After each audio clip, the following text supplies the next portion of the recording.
and I like to fit it into the posterior area. And then what I do is, once it's set up, I can discern if my extensions are overdone or if I miss something in this area, because I cannot see that well, even with my peepers on.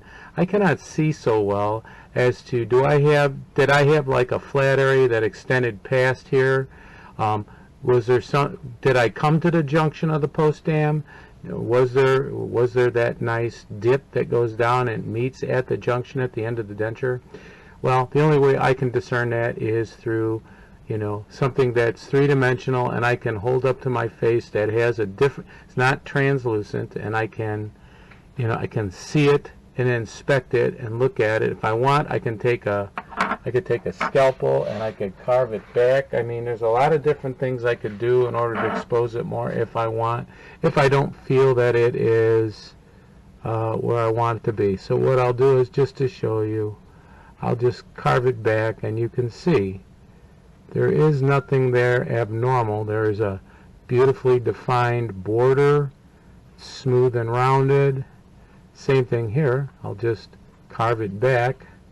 And again, some of you guys might be thinking, well, it's a lot of monkeying around, but I've been around 37 years, guys, and I must be doing something right, because if I wasn't, I wouldn't have owned a lab, a single one-man lab, for 37 years. These are things that I do that go beyond what most people would do, and that's okay. I don't mind going beyond. Oh yeah, sure, there was a cost associated with the putty, but really it doesn't bother me to spend a dollar maybe to put a scoop of putty down there, so that I can make sure there's nothing there that is going to cause the patient discomfort and the doctor have to spend time.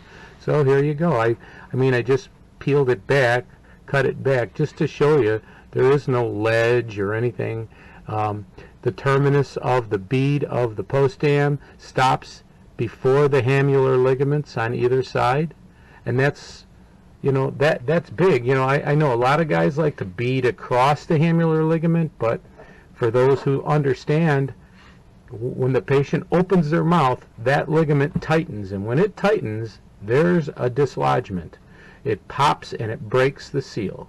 Okay, and if they don't have that kind of extension, how does it hurt for me to not bead through that area?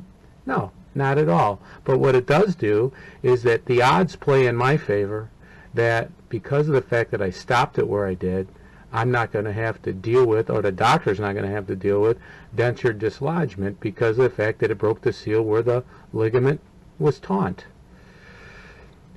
Again, these are things that, when I'm hired to come into your laboratory, these are things that I offer, things that I suggest, things that will set you apart from other laboratories. And yes, again, it will take maybe a little bit more effort, but at the end of the day, whose interest are we interested? Who's our best interest? It's the patient. It's the patient. It's the doctor. We want to make our accounts happy to use us, because they don't have to monkey around and figure out why that patient has an irritation at the border, and why the patient feels that it's too long, and all the other things. And this is just one little myopic little thing in a whole bunch of things that go on with removable prosthetic treatment.